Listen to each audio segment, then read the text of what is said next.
So, one type of music that uses seventh chords a lot is jazz. Jazz really gets into the seventh chords. I'm going to teach you how to play a classic jazz piece called Summertime. It was sung by, I believe it was Ella Fitzgerald. And the way this song goes, you're going to be going in between an A minor chord and an E minor chord. Just kind of back and forth. And then we will get to the seventh chords. And we have a B7 chord. We've got B, D sharp, F sharp, A. Just get to one hand there. And then the C7 chord, which would be the same as your one chord, but you're going to lower the seventh note half a step to make it a dominant chord. Because typically your one chord is a major seven, not a dominant. So we're going to change it to a dominant. Let's see, are there any other seventh chords? We've got B7, C7. Oh, A7. That's just, if you were doing your diatonics, it would be what you would normally play on that sixth chord. But you're adding the seventh note to make it a seven chord. Alright, so we've got B7, C7, A7. So A, B, and C7. Okay. So it starts out in E minor. All right, here we go. Summertime and the living is easy. Fish are jumping and the cotton is high. So high is where we have these seventh chords. And the cotton is high. So we went from a B7, B dominant 7, C dominant 7, back to a B dominant 7.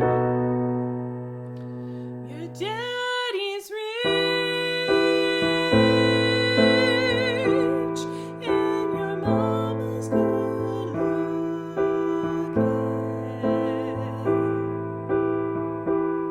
So hush, little baby, and don't you cry.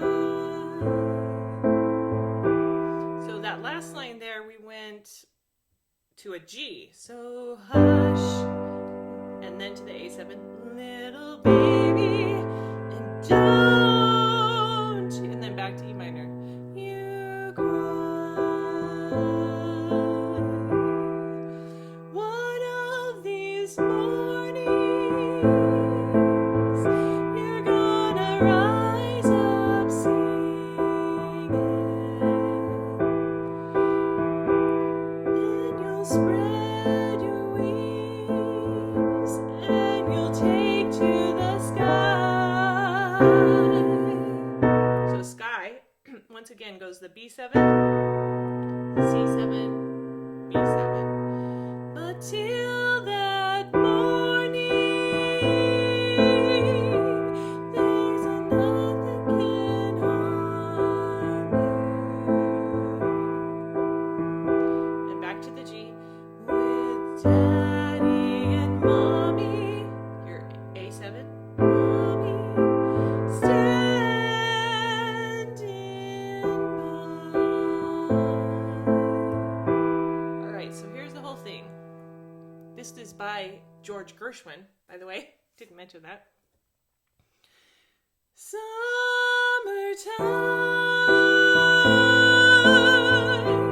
and the living is easy.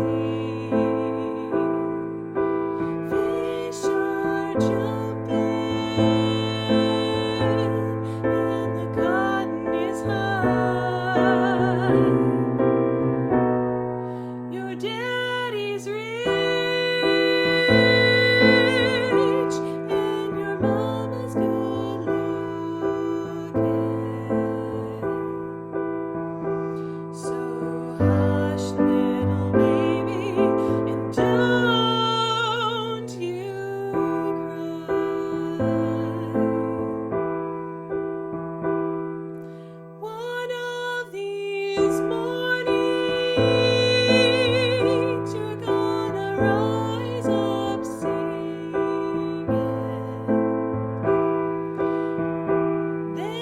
spread your wings and you'll take to the sky.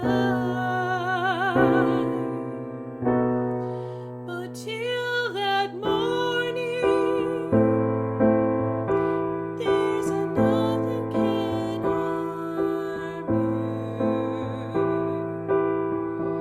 With Daddy and Mommy standing by.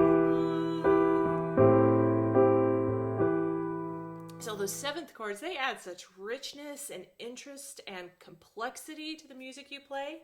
So give that a shot. Now, again, if your hands are small and reaching an octave, let alone, so a seventh chord is just shy of an octave, but you have 4 fingers playing at the right time, at the same time. So A, C, E, G.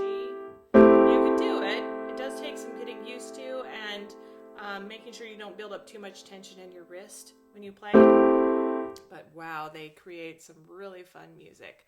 So that is your assignment as far as a song to play with your seventh chords. Okay, I've created this resource for you in Piano Marvel of the diatonic seventh chords.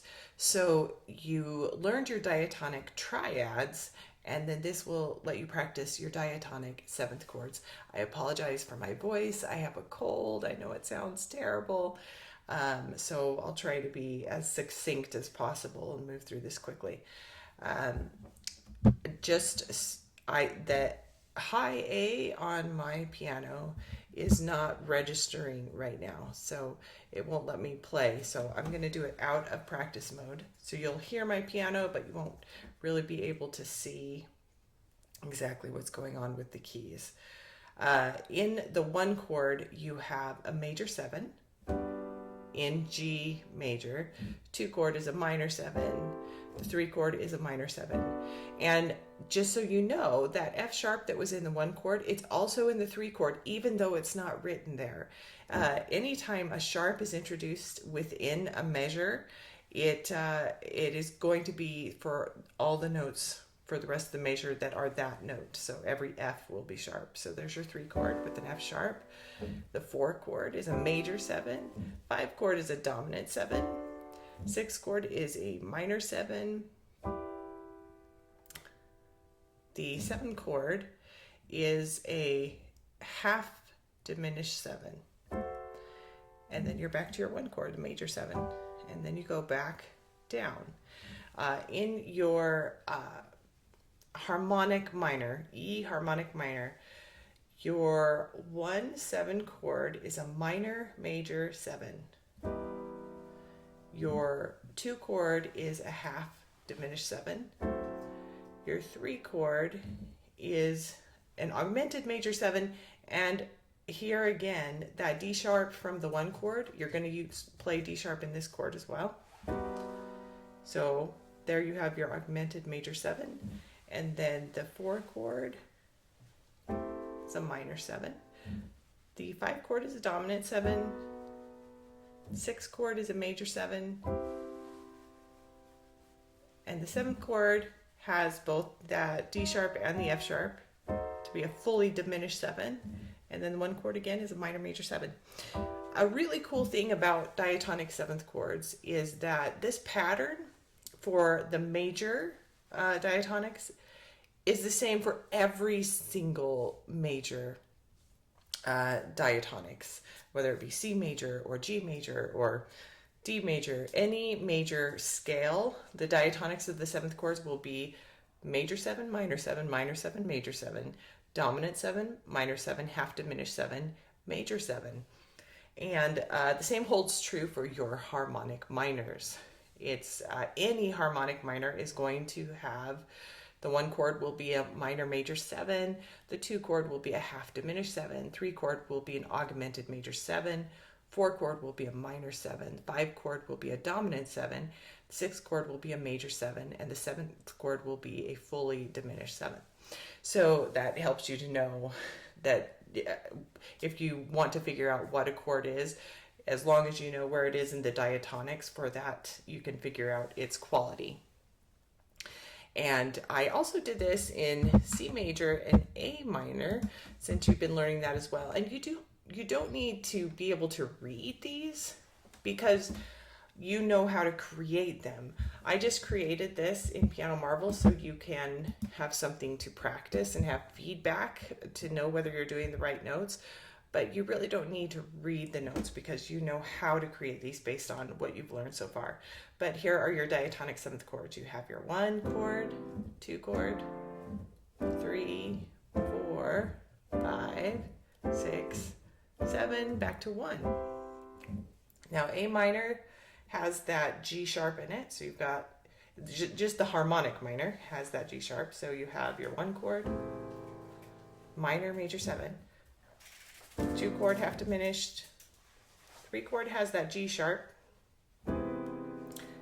augmented major 7, 3 chord, minor 7, 4 chord, dominant 7, 5 chord major 7, 6 chord has that G sharp in the bottom note.